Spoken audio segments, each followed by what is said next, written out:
काश्मीरमध्ये झालेल्या दहशतवादी हल्ल्यावरून खासदार संजय राऊतांनी अमित शहांवर टीका केली। कलम 370 हटवून देखील काश्मीरमध्ये शांतता नाही हे अमित शहांचं अपयश असल्याचा आरोप राऊतांनी केला। अमित शहा पदाचा गैरवापर करत असल्याची टीकाही त्यांनी केली। तर यावरून नितेश राणेंनी राऊतांवर पलटवार केला। त्यांनी बाळासाहेबांप्रमाणे इशारा देण्याची हिम्मत तुमच्यात आहे का असा सवाल राणेंनी उपस्थित केला।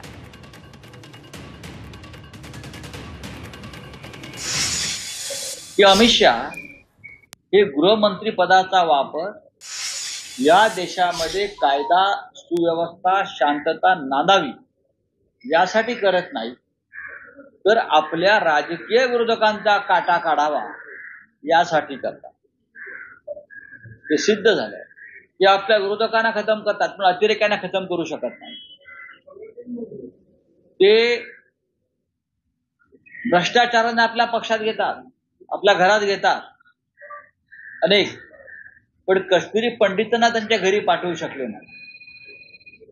असा गृहमंत्री नरेंद्र मोदींनी पुन्हा एकदा आमच्या देशाच्या छातीवर बसवून मला असं वाटतं या देशातील असंख्य शहीदांचा अपमान तर केलेलाच आहे, पण या देशातल्या कायदा सुव्यवस्थेला सगळ्यात मोठं धोका कोणापासून असेल तर या गृहमंत्र्यापासून आहे। कारण ते कोणत्याही प्रकारे कायदा आणि सुव्यवस्था याबाबत विचार न करता फक्त राजकीय विचार करतात, राजकीय फायद्याचा विचार करतात।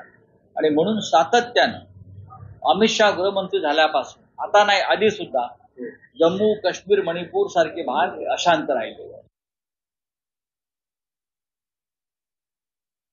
काश्मीरमध्ये किती शांतता आली आहे हे जरा संजय राजाराम राऊतनी स्वतःच्या कुटुंबावर, मी जोर लावतोय, स्वतःच्या कुटुंबावर जाऊन जरा सुट्टीसाठी तिथे जावं, तुम्हाला कळेल तिथे किती शांतता आणि किती विकास झालेला आहे किंवा होतोय।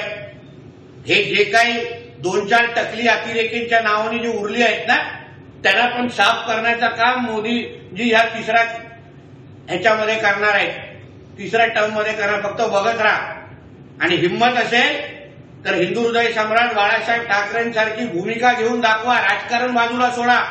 की आमच्या वैष्णोदेवी बसवर जसा हल्ला केला, जाणाऱ्या बसवर हल्ला केला, तसं तुमच्या हजसाठी पण विमान कसं उडतं हे जसं बाळासाहेबांनी इशारा दिलेला तसं तुम्हाला इशारा देण्याची हिंमत आहे का हे संजय राजाराम राऊतनी सांगावं।